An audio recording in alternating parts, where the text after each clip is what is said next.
Greetings. Greetings and welcome to Conversation with Tony Mobley.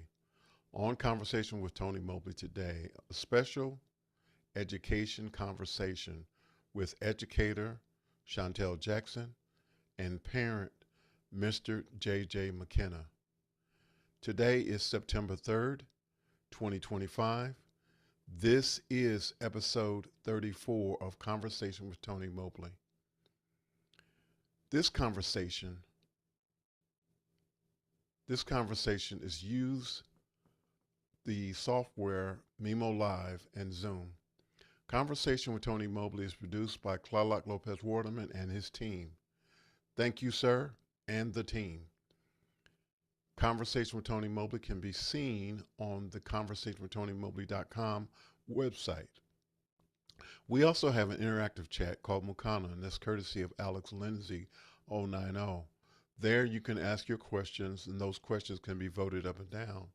You can also ask your questions in our YouTube chat. Feel free to ask your questions in either location.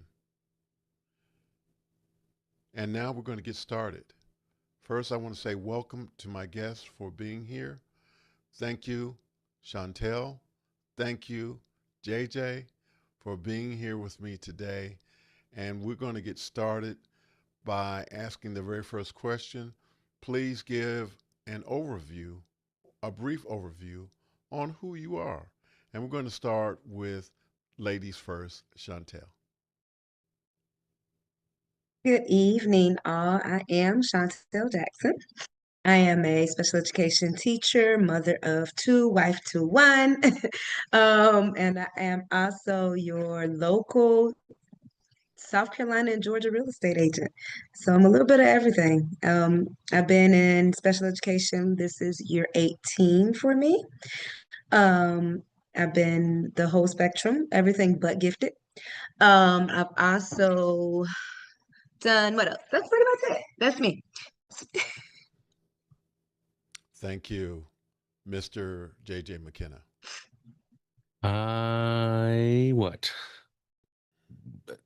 For tonight's conversation, I'm a parent. For tonight's conversation, I'm a parent who for 20 years fought with lots of wonderful folks who unfortunately had to be allies in a struggle as a parent to make sure that the resources that were supposed to be available were available. I myself am a person who did have lots of great resources when I was growing up in the 70s and 80s here in all over the United States, and then in California. As a bilingual person, my first language was Spanish, or is Spanish. So getting those resources individually as myself, it was odd that when I moved to the state that gave me the greatest opportunities later on in the next generation, that those same resources weren't immediately available for my own kids. Wow. Okay. And I'll just share that I had a moment. I just want to say I had a moment when preparing for this conversation. Um, my my mother-in-law, Eunice Richard, um, was an advocate for her son. And when I was not, at the time I was not a teacher, I was working as a paraprofessional.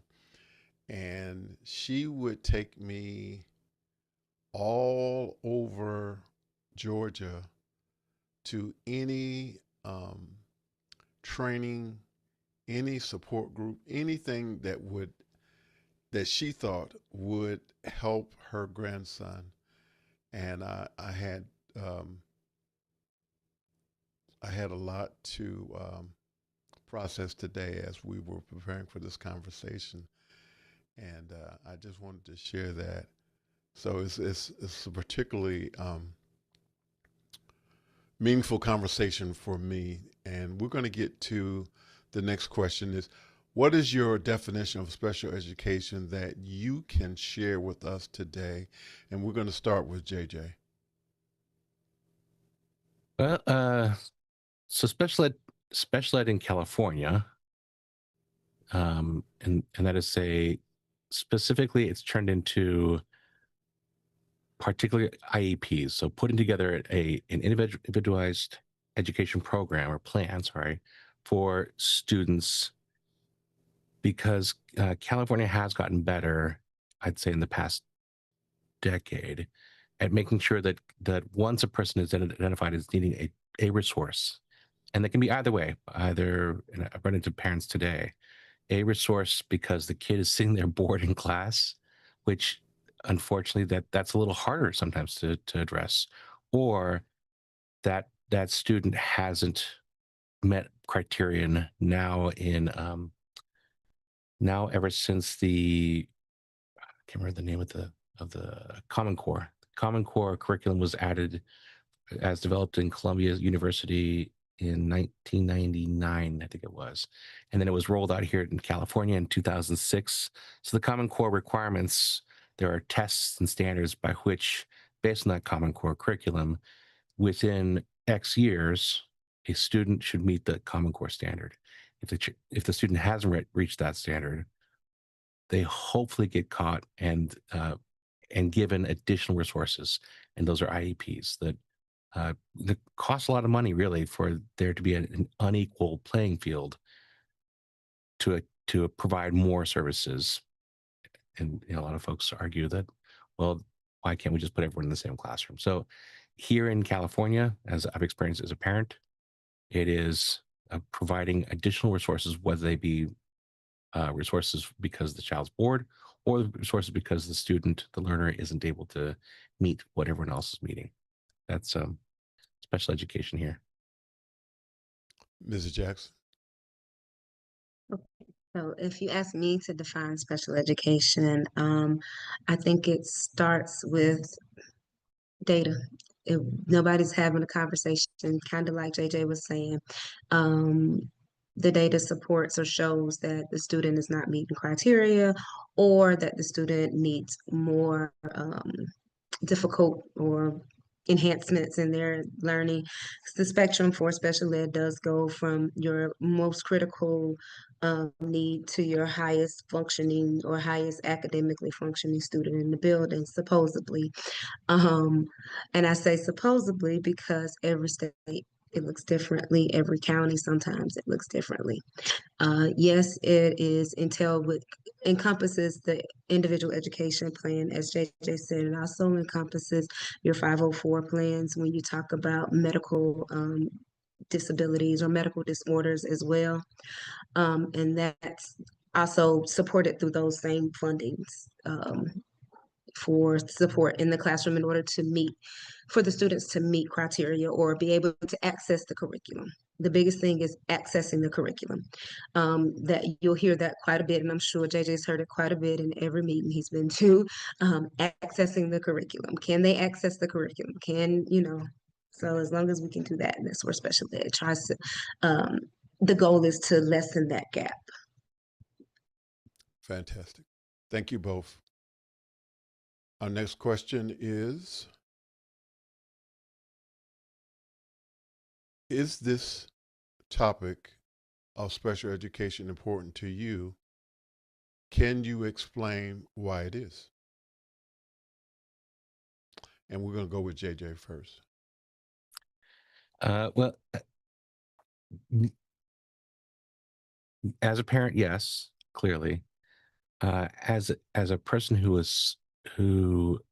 as I mentioned, as Spanish is my first language, I, as a student, as a child learner, I didn't understand that there was a disparity going on until I came to California, and I had a teacher, because I was in they put me in a little portable classroom, meaning there's a few kids there for math, and it was weird because it was one of the first things my mom had taught me when I was a little tiny person. My mom taught me to read, taught me arithmetic as a little tiny person. So going to school in California and being identified because my first name wasn't a normal, like the other kid's name, which is why I go by JJ. And I've always gone by JJ. The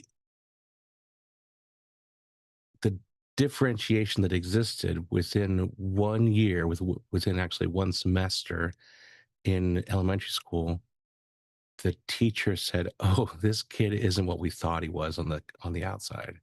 He's actually very different." And they put me in what's here in California is called GATE, Gifted Intelligent Education. And it was awesome because all of a sudden, as a student, we were going on special field trips that no one else was going on, and we go to the exploratorium. We got to function and learn how to an astrolabe works. We got to see so much more of a curriculum than existed for the other kids in school. Now, what annoyed me about that, just 2 years later, as a student experiencing myself, was watching other kids who were taken into classrooms because they had speech impediments. That was the main thing back then, is you couldn't quite talk, because that was the extent of special ed. Other kinds of students didn't go to they weren't part of mainstream education like anyone else. They were special schools. They weren't in the same schools as everyone else. um, and that annoyed me, because having grown up in the Midwest, we were always the other. And having been always the other family, now seeing people othered for an entirely different reason, that was that made me angry. As a kid, that made me angry. Sixth grade, seventh grade, it made me annoyed, and made me want to embrace all the other kids that were othered. As a person then going to school, I studied music education up in Oregon, and discovered the for me, it's almost magic, the magic of music therapy, and watching music therapy work well as a method for reaching folks who can't quite access the data or the information that other folks can in a normal classroom, in a non-modified classroom. Having seen music therapy work on the brains and engage with people so they can learn a lot faster, or rather access the information at a similar rate as the other students, that also annoyed me, to the point where I went to South America. I was a missionary, working in Bogota for 3 years. And I, again, continued to use music as a method of reaching folks and reaching learners. And this was, at the point, was any age, teaching folks computer skills and finding of different ways of showing folks information that they could access in a way that they might not normally have been able to access. Um, so yeah, that struck me. And then when I came back to California, I was a parent. Again, watching kids in the community and seeing resources that weren't available to them, and even now, my both my children are now out of the education system. My son, he's got a doctorate in chemical engineering. My daughter, she was a double major, even though she's the one that had the IEP. So she graduated. And watching kids now today that have particular needs, kids from Eastern European countries that go to my church, and they're bored in class. And so I have to try and educate their parents, because their parents might not be able to access resources because they don't know what's available. It's not publicly aware. They're not made aware of what's available inside the schools, and how to access those things for their student learners. So yeah, it's those are the many reasons why it's been important to me. Wow. Thank you so much for sharing that. Shontelle? It became important to me. I didn't know how important it was until I jumped into the world of education. I oddly jumped into education shortly after moving back from Cali to Georgia, and needed a job. And I ended up as a paraprofessional, worked with a couple students. I was able to teach. So 18 years later, here I am. Special ed was I ended up in special ed because it was the most direct route to getting my teacher certificate and the quickest route to getting my teacher certificate. Just didn't know that was God putting me in the right place at the right time, because that's been my niche for these last almost 20 years. And it became important to me at that point. Kind of similar to what JJ's saying, those others, and 9 times out of 10, those others look like my boys, the boys I raised. They look like my brothers, my cousins, and they were separated so differently. And to me, it seems like they were just like, okay, well, you can't read or write, so let's put you over here. Or you're struggling with this, let's put you over here. And there was no, but I'm bored. He's not acting, he's acting out because maybe he understands the reading, writing, and he's bored. What about let's keep challenge him more. It's always pegged as a behavior. And 9 times out of 10, it was a boy. So to watch these little brown boys continue to get caught up and labeled. And I grew up in a very black and white area. So I was able to see that growing up, that we were always separated. You know, I'm in the era of we were tiered. Either you were gifted and challenged, regular, or special ed. It's kind of how we were in our building. There was like the rest, and then there was like the students who also had like medical disorders and stuff, and they were in a whole nother building, kind of like JJ was saying. We were all in the same school, just separated that way.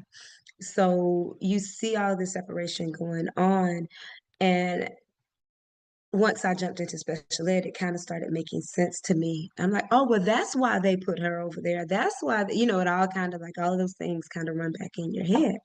So at that point, probably about 5 years in, probably when you and I met, Tony, actually, was when it had become a place in my space to be like, I'm an advocate, not only their educator. I am going to be an advocate for parents.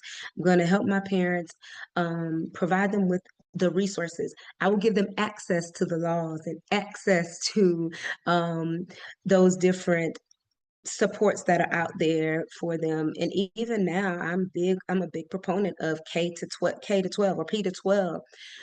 If you go ahead and be a part of your social services, or what is it, the disabilities, and go ahead and get your caseworker, and you can get so much funding and so much support. There's money out there. Let's use it. If you're going to label me, at least give me the money to label me.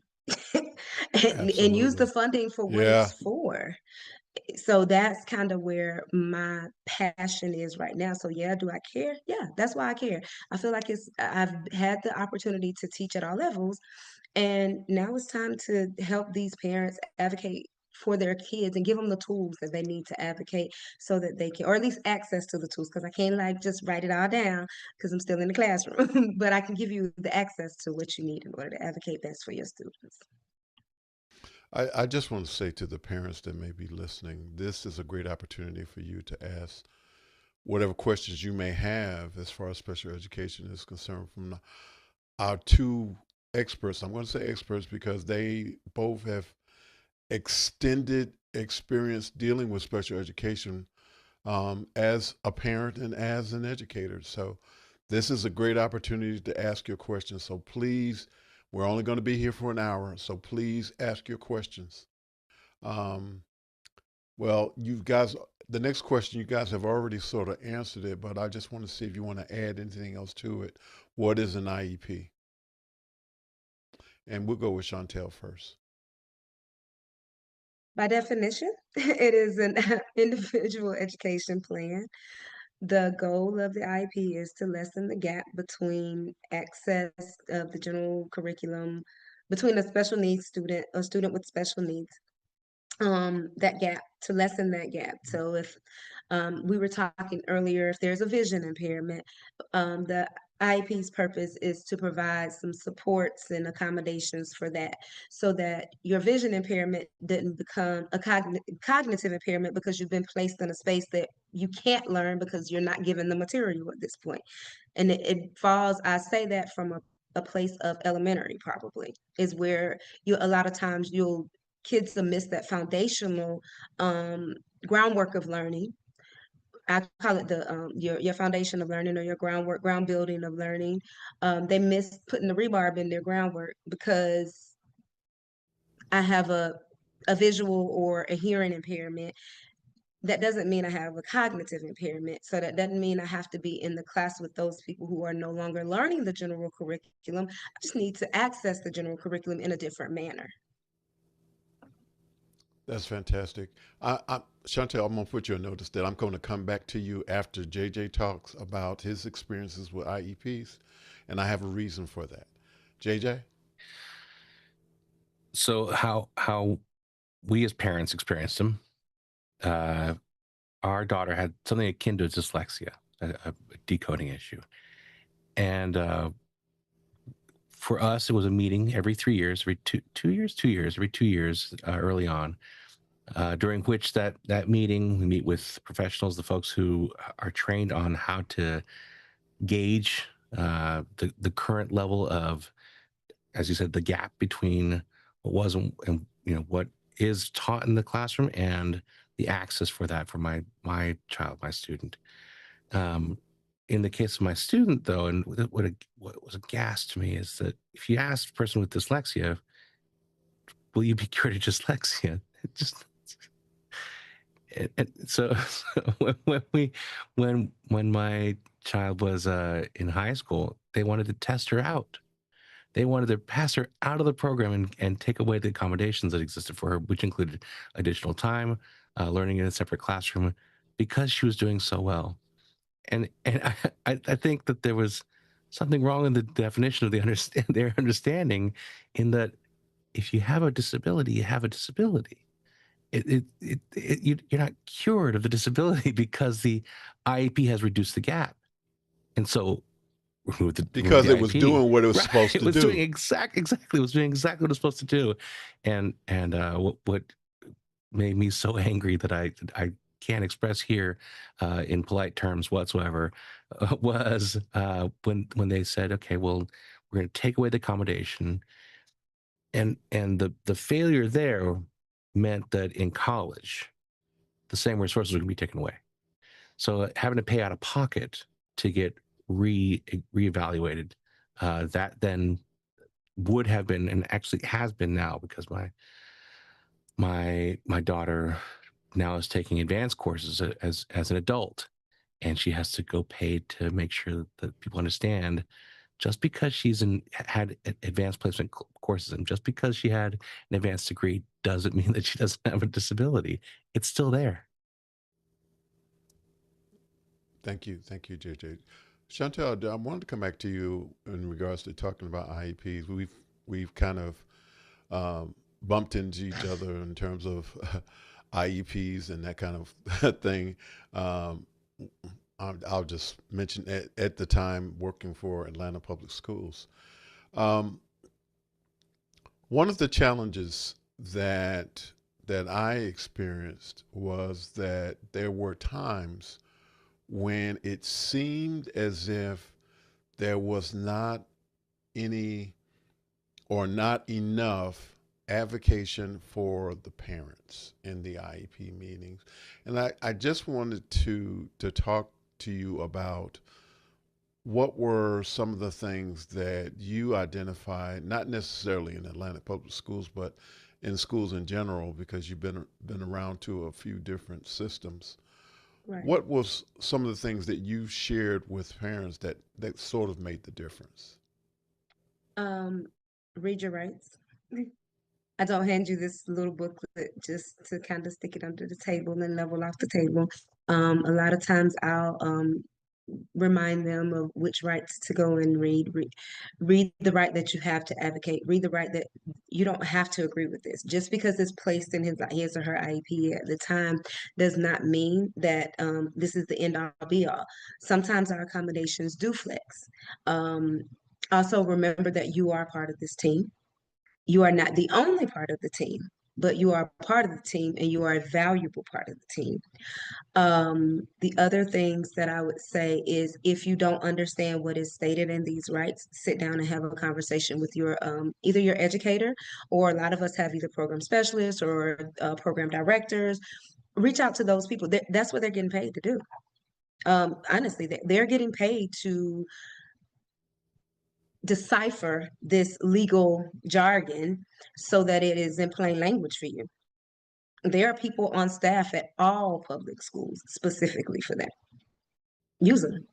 You're paying your tax dollars every day, one way or the other, whether you're renting, buying, or buying grocery. We're all paying our tax dollars to wherever our students are being educated. Um, let's use our money wisely. Thank you. JJ, can you talk about some of the advocates that you've had in the past? Or if you haven't, can you talk about that? No, I'm trying to remember. So I was blessed with a woman named Kathleen Ohm, who was she had been on the district board of the local school district at the elementary level back when I was a kid, and when I'd grown up here in Marin County in California, and she she became a resource for us because she'd raised 4 kids, and her two younger kids, actually her one of her younger kids had a struggle through the school system because the other 3 kids, they were, talented and excelled in everything they did, but the third kid, you know, they faced challenges. So she knew what the resources were, and she took personal interest in my daughter and started helping her out and teaching her and finding different ways of kinesthetic learning. And that worked brilliantly. But more importantly, she did exactly that. She made me aware of what existed as resources, what was required by the state, and my requirement later on, because she was able to help during in the elementary school district, but then in middle school district, but then when my daughter hit high school, it was a different district. So some of those things didn't transfer over, and that's where they tried to test her out. They said, "Well, your kid's too advanced for her to continue to need this," which is insane. So this her sophomore year, second year in high school, it was the fact that I could challenge it, and not just that, challenge it at the state level, and not just that, but demand that the challenge, that is to say, the results that were presented to us, those when you challenge and saying, I don't agree with what you're telling me, I would like her to get retested. The state's required to retest. And the fact that I found out that the state's required to retest by different individuals. In this case, it was going to be Children's Hospital, St. Jude's Hospital in Oakland. Uh, at that point, once the folks who were trying to penny pinch, as it were, or find ways of redirecting funds to what they thought were more needy kids, uh, the second they realized that I wasn't going to back down ever, they then did a 180 and said, "Okay, what do you want? Tell us the wording of what you want in the IEP." And I was able to dictate exactly what I knew to be true based off what had been present. Uh, and then later on, when she was testing out, like I mentioned, at the end of high school, they were going to say, "Okay, she doesn't need an IEP anymore." They were submitting the documentation for that. I said, "No, give me her files." And I went during the day of her graduation. I went into the building, went upstairs to the second floor where the now district offices for the Santa Fe City School District was, and I said, "Hand me that file. Don't take anything out." And I took that big stack, which represented the 10 years of her education and in schooling, and I took it with us to college when she went to college. So the advocates I had were other parents who worked in the district, and this at the state level. When I talked to the California's Department of Education, they gave me additional resources. So it wasn't the district, because the district wasn't going to they didn't want to help. They wanted to help kids that needed more than my daughter needed, based off of the gap decrease that had existed due to and thanks to the IEP. Thanks to the IEP doing what it's supposed to do. Mm-hmm. That's wow, wow. Shontelle, can you talk a little bit more about IEP teams and who consists of the team? You mentioned that, but I want our parents that may be listening to know that there is a team that is produced by the school system, but there is also options to bring people in from the community. Can you talk about that? Yes. Okay. So the required members, I'm going to use JJ's student. So if we're going in for a typical, not to include all the other, because our students are dynamic, so they have lots of needs. So we're talking about a typical student who has some disorder or some kind of need that to lessen that gap. JJ and his wife would be at the table, so parents will be at the table. Your general education teacher has to be at the table, so you have to represent the general education curriculum. Your special education teacher definitely has to be there. Any psychologists who have done any of those protocols or testing or evaluations that have especially if we're talking initial, because the purpose of the psychologist is to explain all of those testings and the evaluations. And then you have an LEA, which is the representative for the school, and is typically either your assistant principal or principal for the school. And some school districts have a representative, specifically, that's all they do is special education. I mean, is IEP meetings. So that person is the person for the actual building the student would be in, and they're kind of, if you're sitting at the table, it's kind of that yes, no person at the table as far as, yes, these resources are available at our school. No, they're not, but how we're going to maintain or obtain them. Yes, this type of programming is available at our school, or no, it's not, but it's not saying that that person's going to say, no, we can't provide that service or that programming at our school, but they're there to facilitate, to be sure that the services are provided or gained in some way, either different school, adding the program to their buildings, one way or the other, but they have a bigger voice where they have a little more control, like more than a special ed teacher and your gen ed teacher at the table. Additional personnel that you can include would be parents can have an advocate. Parents also can bring a lawyer, but it's also understood that if you are bringing any legal representation, make sure your school knows so that the school has the opportunity to provide the same. Recorders can be provided or can be used, but everybody on the team has to know, and everybody has the option to, do the same. So if JJ's the parent and he's like, well, I'm going to record this meeting, Ms. Jackson, that's fine. This district decides that they're going to record it as well. Sometimes it's a muscle move, I call it. And then sometimes it's truly that you need that documentation because you need it later, because you need it for your ISPs when you get ready to go to college. You need it for your vocational rehab access, because there's so much access beyond the age of 21, because the school system takes care of P to 21. But beyond 21, then our students are considered, adults, and they have to take they're adults at 18, but at that point the monies are reallocated. So now they're in a different system federally for funding. So then the monies come from somewhere else. That money's not funneled into the public school or whatever charter county school they're going to. I think those are all of our members of the IEP meeting. Did I answer that question? Yes. Thank you so much. Mhm. Our next question comes from Clara Lopez Waterman from New Mexico. In public kindergarten, I was called R word by the school administrator. Dad knew better. How was this protected against now? JJ. I had such a hard time figuring out what the R word was. They called you a racist? No, sorry.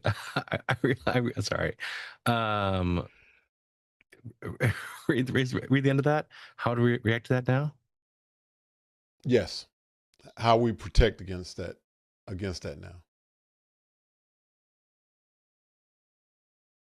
Education. So it is just inconceivable that anyone would say that about you. Look, you're my good friend. You're my brother. I can't. How it is protected against today is generally teachers, educators are given the opportunity to, within the classroom, understand the different ways of communicating, and there have been many new ways of communicating what a person is, how a person is. Um, and I think that I have seen that through education, finding enlightened ways of communicating about a person that are constantly inclusive rather than finding ways to other humans. And whether it be, about, well, anything, the shoes they wear, the style of clothes they have, or how I understand you. And I think that's the ignorance of it, is that when a person uses a term like that, that is a pejorative intended to hurt, I have found that for me, it's because they're hurting themselves for a particular reason, and I they're agree. trying to hurt someone else. So in figuring out how to have constant compassion for folks you interact with, and it's really difficult in that within nature, uh, we will segment saying that's a duck, that's a different kind of duck, that's a different kind of duck, that's a tasty duck, and I want to catch that duck. We have the ability to differentiate between one another. That shouldn't in any way exist in human. And the early experiment by I can't remember her name now. The blue eye brown eye experiment in Texas. I saw her speak in 1994. Uh, well, I'll figure out her name in a second. But she ran. It was the day after Martin Luther King was assassinated. She went to, as an elementary school educator, she went into the classroom and she wanted to figure out how something that atrocious could have happened. And so in her classroom in Texas, she decided to run an experiment. She told the brown-eyed kids and the blue-eyed kids that they were different based off of that. And unfortunately, she was fired because some things suddenly were taught to the children, and types of behaviors were exhibited to the children uh, that revealed horrible things about our nature. Another one was the third wave. The third wave here in California was another wild, and there was a movie made about it, and how the teacher got sucked into a method of creating an othering a whole school, where he turned the entire school, separated between these fascists, and these kids developed fascism in a small setting within 1 week, within 4 days. Um, so having heard the woman who was fired for the blue eye brown experiment, the idea of segregation and moving people into different classifications, I think only by excellent education and cautioning ourselves within how we structure society that has consideration for all the points of view that exist out there. And I mean very much all points of view. Points of view that I don't agree with. It's imperative to hear those points of view. I think where we are politically today is because there are a lot of folks who didn't felt like they were heard from their point of view.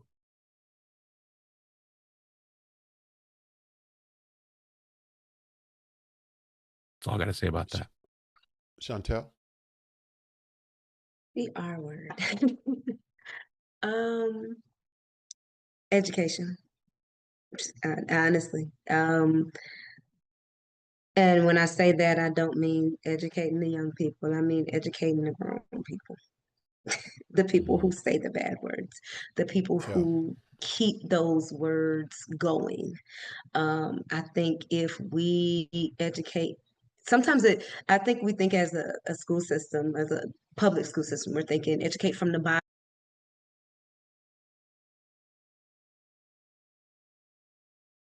down.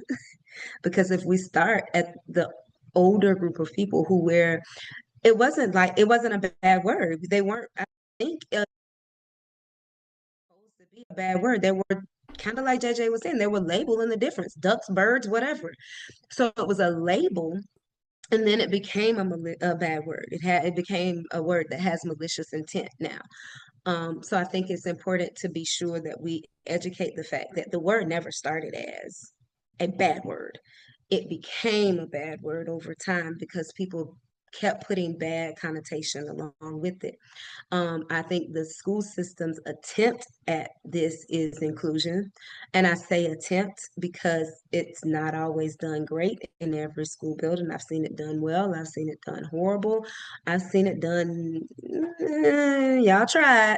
But I think that is the holistic attempt to try to cover or to combat that issue is to allow kids to be able to see, like this young lady was saying about the kindergartner in being called that.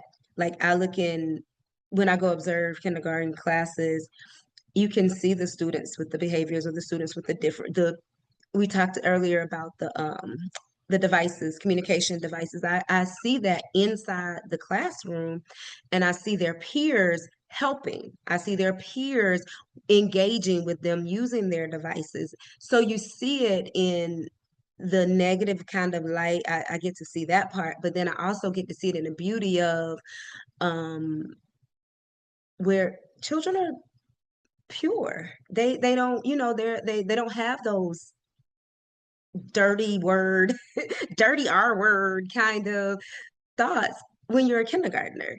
You just want to be with your friend. You want to communicate with my friend. If I'm speaking with the AT device and JJ wants to talk to me, he's trying to come over and try to figure out how I'm talking to him.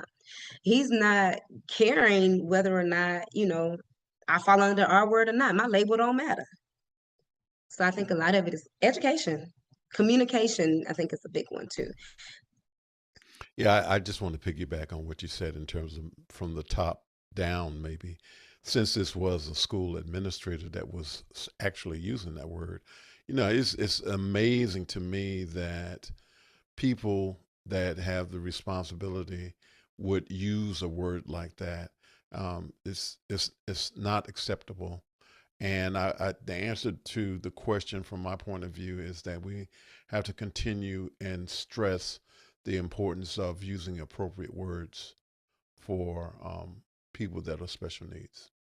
And Personally, I would have corrected my administrator.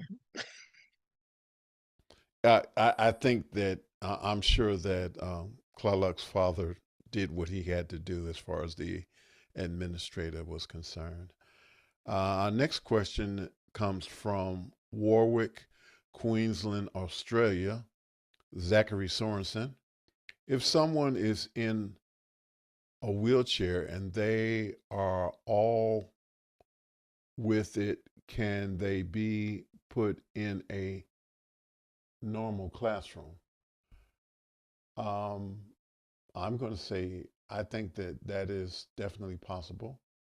If there are no other concerns, there's no reason why they could not be in a normal classroom.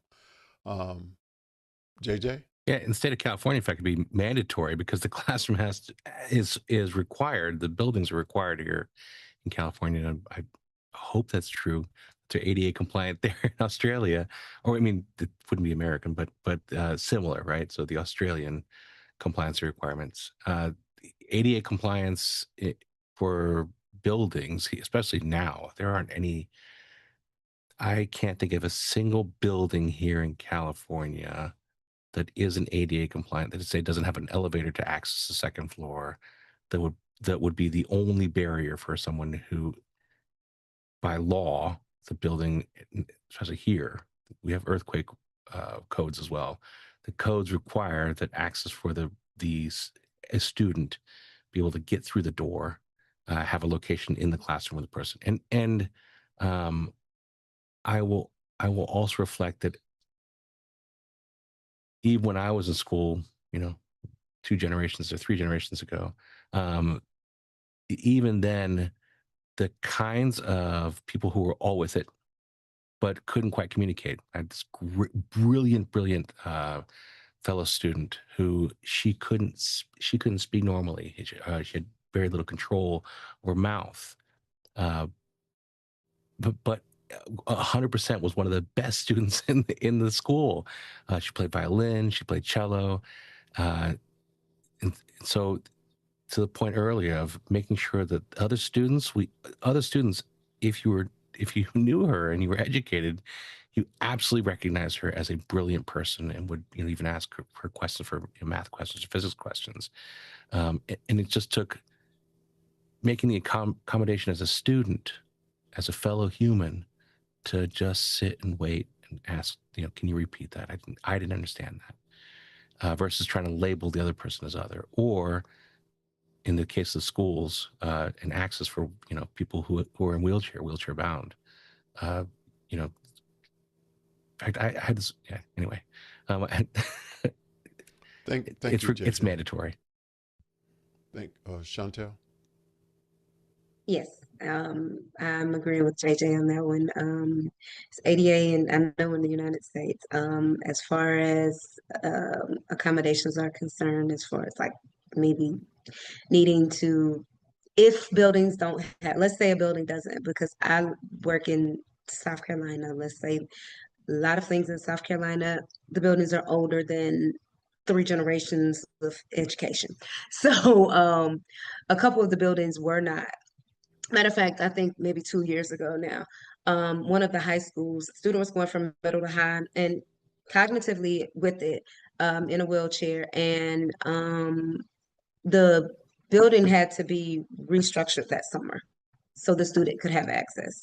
And if they weren't able to do that, then the next thing the district would have had to do was provide transportation to a different school that did have access to the classrooms. So to answer that question, the easy answer is yes. They'll have access to whatever they need. Thank you both, and thank you, Zachary, for your question. We have a question from Laura Thompson. Please explain LRE, least restrictive environment. We're going to go to Shontelle. That's funny, Laura. Laura, I was actually thinking about this the whole time JJ was talking about his situation about the testing out. Always our goal is to have least restrictive environment, most restrictive being a one-to-one paraprofessional. Whether you're inside of a self-contained classroom or outside of self-contained classroom. Most people think that's less restrictive. It truly is not. The most restrictive is a person attached to you. Just think about it. It's almost like your hip. You got 2 hips because it's you and another person. So that is truly the most, most restrictive. The least restrictive would be something like what JJ's student probably had is just the IEP, being able to matriculate through the system, blah, blah, blah. So the difference is this, depending on what the need is, whether it's behavior, academic, physical, social, emotional, or if it's very simple as in, I need my strategies and my accommodations. My strategies, my accommodations, I've learned how to work them. They're working great, but I need them. That would be probably your least restrictive. And I'm going to all typical classes. That would probably be your least. The next one up would probably be, I have all those things in place, but I do need a moment throughout the day to be pulled out, or I may have a teacher come in and check on me or something like that. And then you would jump into, I'm jumping now, to like a more self-contained setting. So that kind of setting would be where you have your cognitive, physical, social, emotional, all of those things typically in those settings.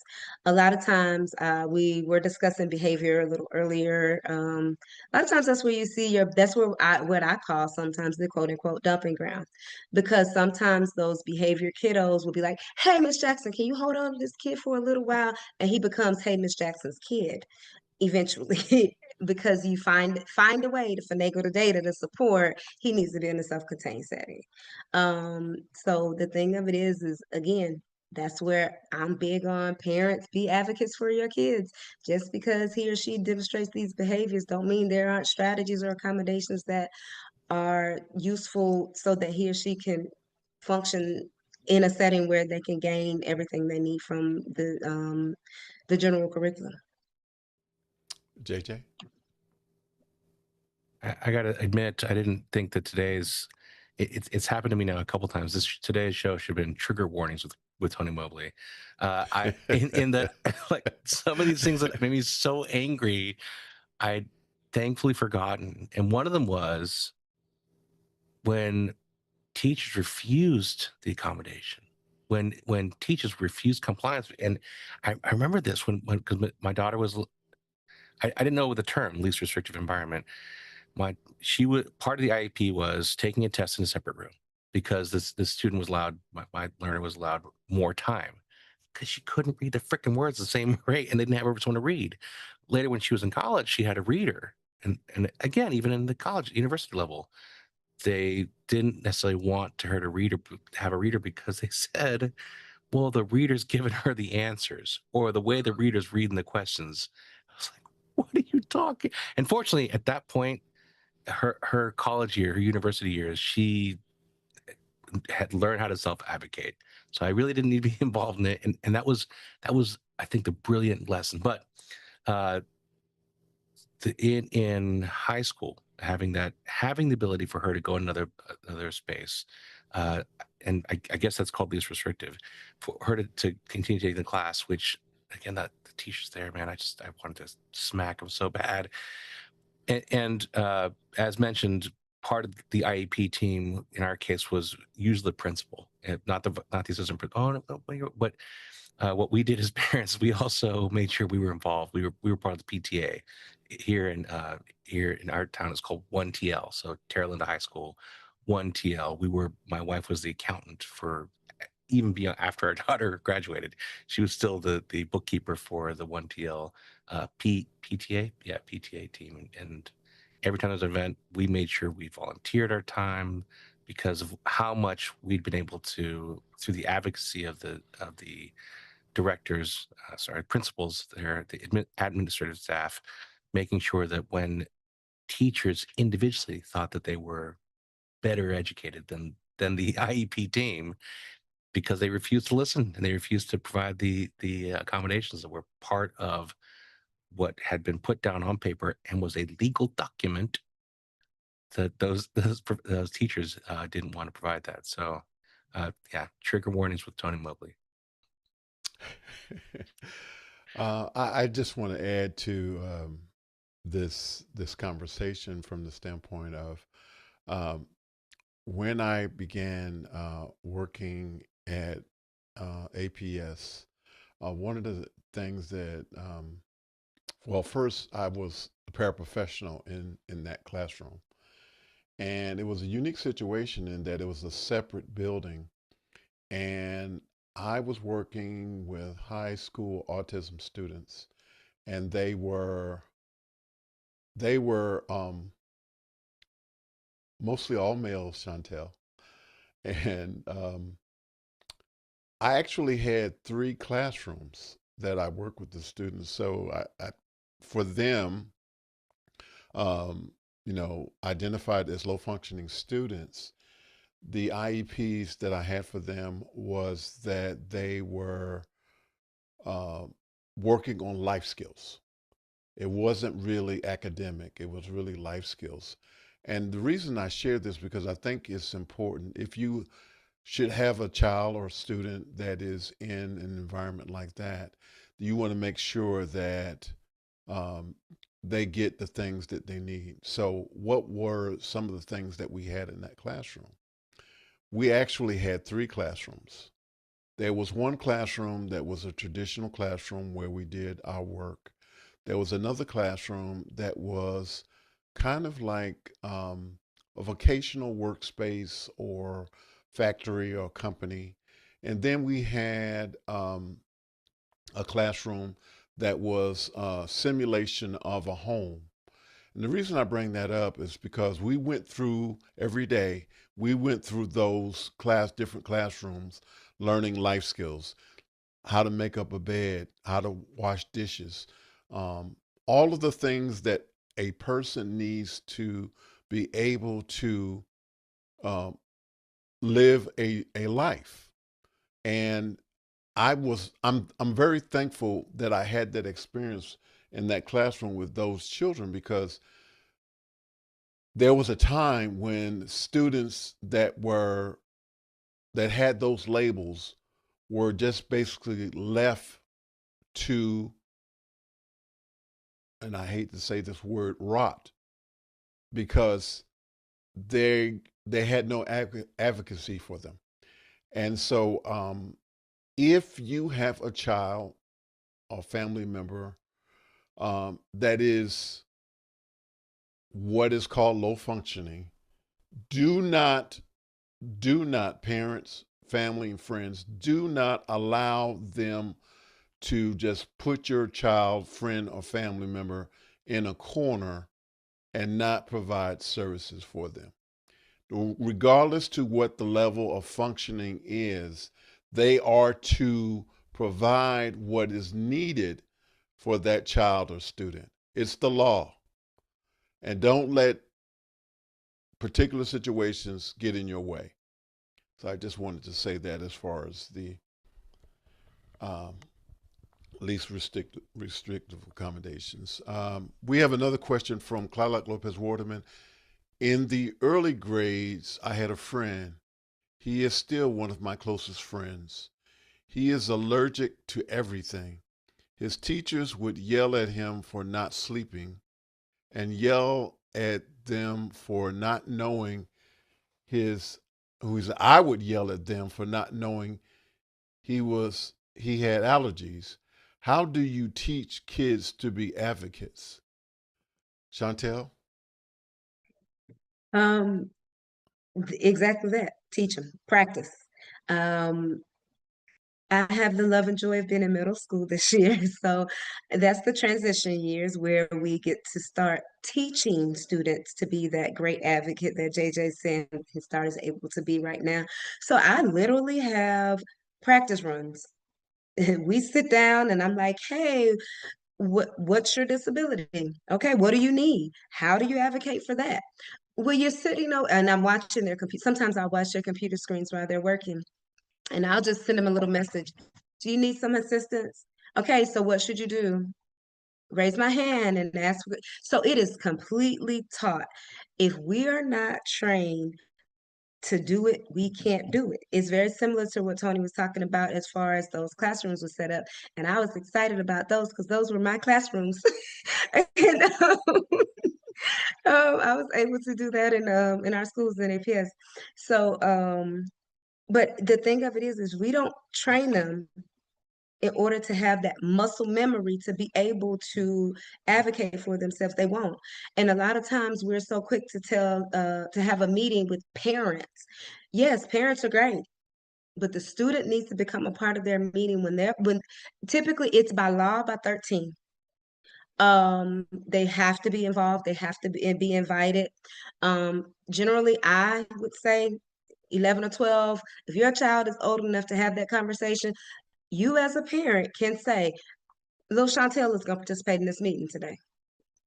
And have your child sit there. No, don't use it as a crutch, but yes, use it as a place to teach them how to advocate for themselves. And we know our kids, we're not going to go in there and have a student who's going to manipulate the system because we have those too. We have to be real that, I have an IEP, you can't do that to me, but I'm busy over here punching people in the face. That's not IEP, that's BAD. Mm-hmm. So, you have to to be able to kind of differentiate between the two. But teach it. You teach them how to advocate. And I think it's the teacher's job, it's the administrator's job, it's the parent's job. If you are a good advocate for your student during their matriculation through school, your student will be a good advocate for themselves. The reason why JJ's daughter is a good advocate for herself because she had good examples. Wow. I'm just going to say, wow. I'd say the Go key ahead. for my daughter too was staying informed, because it would have been difficult if we didn't have a sit down conversation at the end of every day. How was your day to day? What did you face? And her growing up, having that conversation and even asking the particulars, the teachers, hey, I know you had a class a test today. I know because we were studying for last night. How'd it go? Did the teacher and just something I learned as early on when I was polling before I was a parent, I'd ask parents that I thought were great parents, hey, how do you get discipline from your students? Or to your kids? How do you get discipline from your kids? Watching them and redirecting. So if I heard something happened in the classroom, I would immediately send an email off and I redirected that teacher to remind them that there's something in place and they're held accountable. And by the way, I know we're almost out of time. Jane Elliott, that was the name of the lady who ran the Blue Eye Brown Eye experiment. Yes. I mean, if you haven't heard of her, go listen to about what she did, what she showing that othering is learned and it's taught, and how not to other people. Wow. Thank you. Thank you so much. Wow. We are at the end of our time. And oh my goodness. We I, I really wanted to go some more places in this conversation, but we're down to the last question. You're speaking to the world. What do you want the world to know? So we're going to go to Shontelle first. I want the world to know that mm, let's talk specifically on what we talked about tonight. Stay informed, communicate, advocate for yourself or your student, or as Tony was saying, your loved ones, your family members. And if you are in a space where you have the opportunity to see the othering going the wrong way, I love that. I'm gonna steal that, JJ, by the way. If you see the othering going the opposite direction, it is okay to acknowledge that it's wrong and nicely correct people. We don't have to be rude, but we can nicely be like, you know what? There's another way to say that. So I think that's what I want the world to know. That's it. JJ? From my personal background, the tapestry of the universe can only be truly appreciated if we can learn how to see all the different ways in which what is created here uh, expresses itself. And that can be the colors we can't see because we haven't learned how to see them, the ways of people talking because we haven't learned how to hear those ways of people talking. Only through really learning how to listen well, having compassion of the other people around us in every interaction, even when it's difficult to hear the words that are coming out of their mouth or the way that they're acting. Seeing the full color and full spectrum of all that's been created here, I think that allows us to be closer to each other and allows us to have compassion and makes it obvious that there is no other, but we're all one. Wow. I want to thank you both so much. And I'll be transparent and say I was not ready for this conversation to end. I really was not. Um, my last words, again, I want to say thank you to both of you for being here with me today in this conversation. I just want to make, I just want to say this. There are some things that are happening in our country right now where you need to be vigilant when it comes to advocating for your child. And don't be afraid to reach out to um, public officials to make sure that your child or student gets what they need. Be their biggest advocate. Don't let anything get in your way of being the best advocate for your child or student that you can be. Again, I want to thank everyone so much for being here with me today. And maybe there'll be a part two to this conversation if my guests are willing to come back and share with me. Um, we want to say thank you to those who were watching on YouTube. And this conversation can also be seen on the Conversation with Tony Mobley. Conversation with Tony Mobley is produced by Claude Lopez Waterman and his team. Thank you to Mimo Live and to Zoom. We have conversations with real people. Stay tuned for new episodes and great conversations with Tony Mobley. We have 100+ conversations, near 200 conversations. We ask that you go back and look at some of those past conversations, and we think that you will find something that will make a difference and hopefully is helpful to you. I want to thank my guests again for being who they are, for being a part of this conversation today and doing the work that they do. Next week, we're going to have David Schlossenbach, who is the CEO of Tactile Solutions. I'm looking forward to this conversation. He's been on as a panel member, and we're going to have a one-on-one conversation. Please feel free to support Conversation with Tony Mobley by volunteering or by donating to Conversation with Tony Mobley. You have the ability to work as a volunteer or to donate. You can go to our website. We ask you please like Conversation with Tony Mobley on YouTube. We want to say to everyone, thank you so much for being here. Again, remember to be an advocate for your family, friends, and loved ones. Take care. God bless you. Good night.